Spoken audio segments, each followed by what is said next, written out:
നമസ്കാരം.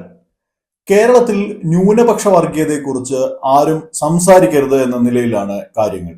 ന്യൂനപക്ഷ വർഗീയതയെക്കുറിച്ച് സംസാരിക്കുന്നത് ഇസ്ലാമോഫോബിയ ആണ് എന്ന നിലയിൽ ഒരു നറേറ്റീവ് രൂപപ്പെടുത്തിയിട്ടുണ്ട്.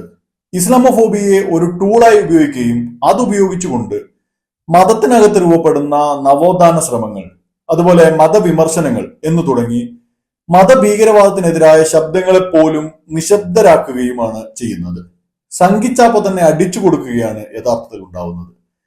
ന്യൂനപക്ഷ വർഗീയതയെ എതിർക്കുന്നത് ഭൂരിപക്ഷ വർഗീയതയെ പ്രോത്സാഹിപ്പിക്കുന്നതിന് തുല്യമാണ് എന്ന ഒരു നരേറ്റീവും കൂടിയുണ്ട്. ഏറ്റവും അവസാനം സംഘിച്ചാപ്പ കിട്ടിയിരിക്കുന്നത് CPIM-നാണ്. ഈ ഒരു സാഹചര്യം അതല്ലെങ്കിൽ ഇത്തരം നരേറ്റീവുകൾ രൂപപ്പെടുത്തുന്നതിന് പിന്നിൽ ജമാഅത്തെ ഇസ്ലാമിയാണ് എന്നുള്ളത് ഒരു വസ്തുതയാണ്.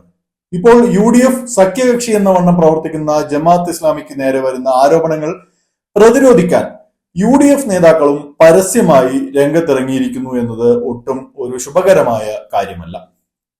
കേരളത്തിലെ സാഹചര്യത്തിൽ ന്യൂനപക്ഷ വർഗീയതയെ ഭയക്കേണ്ടതുണ്ടോ, എതിർക്കേണ്ടതുണ്ടോ എന്നതാണ് ചോദ്യം. ഉണ്ട് എന്ന് തന്നെയാണ് ഉത്തരം. കേരളത്തിലെ ഇസ്ലാമിക തീവ്രവാദ വിഷയത്തെക്കുറിച്ച് മിണ്ടിയാൽ ഭൂരിപക്ഷ വർഗീയത വളരും എന്ന ജമാഅത്തെ ഇസ്ലാമി നറേറ്റീവ് പ്രകാരം ആരും അതിനെക്കുറിച്ച് മിണ്ടാതിരുന്നാൽ അങ്ങനെയൊന്ന് ഇല്ലാതാകുന്നില്ല എന്നതാണ് വസ്തുത. ഇസ്ലാമിക ഭീകരതയും ആക്രമണങ്ങളും തീർച്ചയായും കേരളത്തെ സംബന്ധിച്ചിടത്തോളം ആശങ്കാജനകമായ വിഷയം തന്നെയാണ്. അതിന്റെ ആദ്യത്തെ ഇര മുസ്ലിങ്ങളാണ് എന്നതുകൂടി തിരിച്ചറിയേണ്ടതുണ്ട്.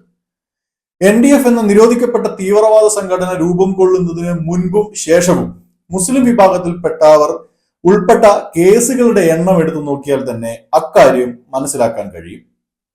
വൈവിധ്യമാർന്ന സംസ്കാരത്തിനും മതസൗഹാർദ്ദത്തിനും പേരുകേട്ട സംസ്ഥാനം തന്നെയാണ് കേരളമെങ്കിലും ഇവിടെ നടന്നിട്ടുള്ള നിരവധി ഭീകരവാദ സംഭവങ്ങൾ, തീവ്രവാദ പ്രവർത്തനങ്ങൾ അത് യാഥാർത്ഥ്യം തന്നെയാണ്. ചരിത്രപരമായി തന്നെ ഇസ്ലാമും ഇതര മതവിഭാഗങ്ങളും വളരെയേറെ സമാധാനത്തിൽ അതല്ലെങ്കിൽ സൗഹൃദത്തിൽ കഴിയുന്ന നാടാണ് നമ്മുടേത്.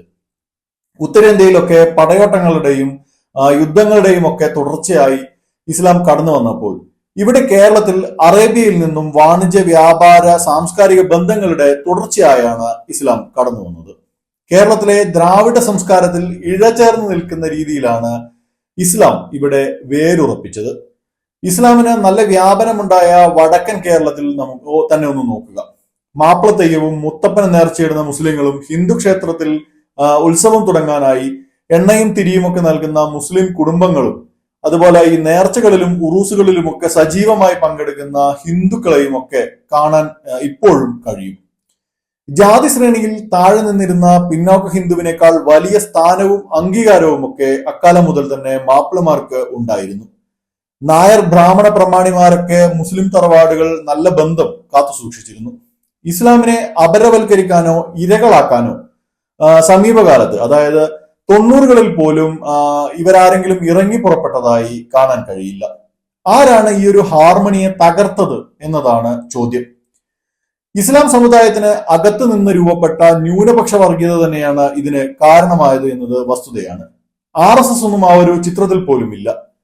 തെയ്യങ്ങളിലൊക്കെ പങ്കെടുക്കുന്നത് ഷിർക്കാണെന്ന ഇസ്ലാമിക് പ്യൂരിറ്റൻ വാദം എന്ന് തുടങ്ങിയോ അന്ന് ഇതെല്ലാം തുടങ്ങുന്നു.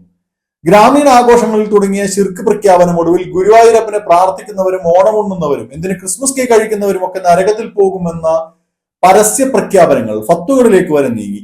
ഒരു പുരോഗമന സമൂഹം എന്ന നിലയിൽ സ്വാഭാവികമായും ഇത്തരം പ്രഖ്യാപനങ്ങൾക്കെതിരായി പ്രതികരണങ്ങളും പ്രതിഷേധങ്ങളും പല കോണുകളിൽ നിന്നും ഉണ്ടായി. മുസ്ലിം പണ്ഡിതർ പറഞ്ഞത് മതത്തിന്റെ കാര്യമാണെന്നും അവർക്കെതിരെ പ്രതികരിക്കുന്നത് മതത്തിനെതിരെ പ്രതികരിക്കുന്നത് പോലെയാണെന്നും ഒക്കെയുള്ള നരേറ്റീവുകൾ ചില കോണുകളിൽ നിന്ന് വ്യാപകമായി പ്രചരിപ്പിച്ചു. ഇതോടെ മതേതര സമൂഹം അതിലുൾപ്പെട്ട ഇന്റലക്ച്വൽസ് ഒക്കെ നിശബ്ദരായി. ഗ്രൗണ്ടിൽ ഇത് വലിയ കുഴപ്പങ്ങൾ ഉണ്ടാക്കി. പ്രത്യേകിച്ച് മലബാറിൽ തെയ്യങ്ങളൊക്കെ അവിടെയുള്ള ഗ്രാമീണ ഉത്സവങ്ങളായിരുന്നു. വലിയൊരു ശതമാനം മുസ്ലിങ്ങൾ അവയിൽ നിന്നും പിന്മാറി.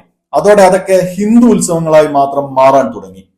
ക്ലാസ് റൂമുകളിലൊക്കെ പങ്കുവെച്ച് കഴിച്ചിരുന്ന ഒരു ഭക്ഷണ വിഭവമായിരുന്ന ഈ പ്രസാദവും അരവണയും ഒക്കെ അത് ഹിന്ദു ഭക്ഷണ വസ്തുക്കളായി മാറി. ക്ലാസ് മുറികളിലൊക്കെ ആരെങ്കിലും എന്ത് ഭക്ഷണ സാധനം കൊണ്ടുവന്നാലും പ്രസാദമാണോ ഹലാലാണോ എന്നൊക്കെ നോക്കാതെ വാരി തിന്നുന്ന കുട്ടികളെയാണ് ഇങ്ങനെ അകറ്റി നിർത്താനുള്ള ശ്രമം നടത്തിയത് എന്നുകൂടി ഓർക്കണം.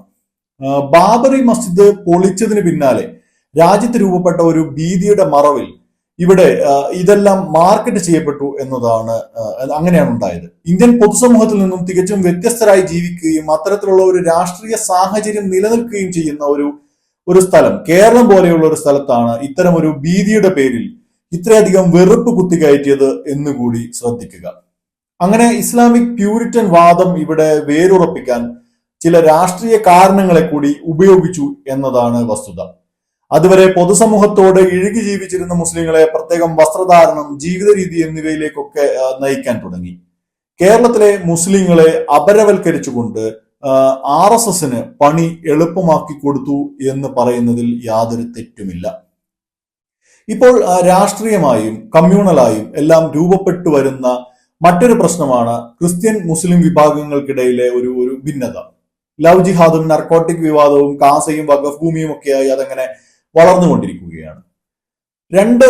ഈ രണ്ട് മതവിഭാഗങ്ങളിലും കോൺഗ്രസ് വോട്ട് ബാങ്ക് ഉള്ളത് കൊണ്ട് തന്നെ അവർ ഇങ്ങനെ ഞാണിന്മേൽ കളിയൊക്കെ അവിടെ നടത്തുന്നുണ്ട്. എന്തായാലും കോൺഗ്രസിന്റെ കാര്യം അവിടെ നിൽക്കട്ടെ. ക്രിസ്ത്യൻ മുസ്ലിം സമുദായത്തിന് ഇടയിൽ എങ്ങനെയാണ് ഇത്രയധികം ഭിന്നത രൂപപ്പെട്ടത് എന്നത് പരിശോധിക്കേണ്ട വിഷയമാണ്. അതിലും നമുക്ക് കുറച്ച് ചരിത്രം പരിശോധിക്കേണ്ടതുണ്ട്. കേരളത്തിന്റെ സാംസ്കാരിക രാഷ്ട്രീയ ചരിത്രം പരിശോധിച്ചാൽ അതിലെവിടെയും അങ്ങനെ ഒരു മുസ്ലിം ക്രിസ്ത്യൻ കോൺഫ്ലിക്റ്റ് ഒന്നും കണ്ടെത്താൻ നമുക്ക് കഴിയില്ല.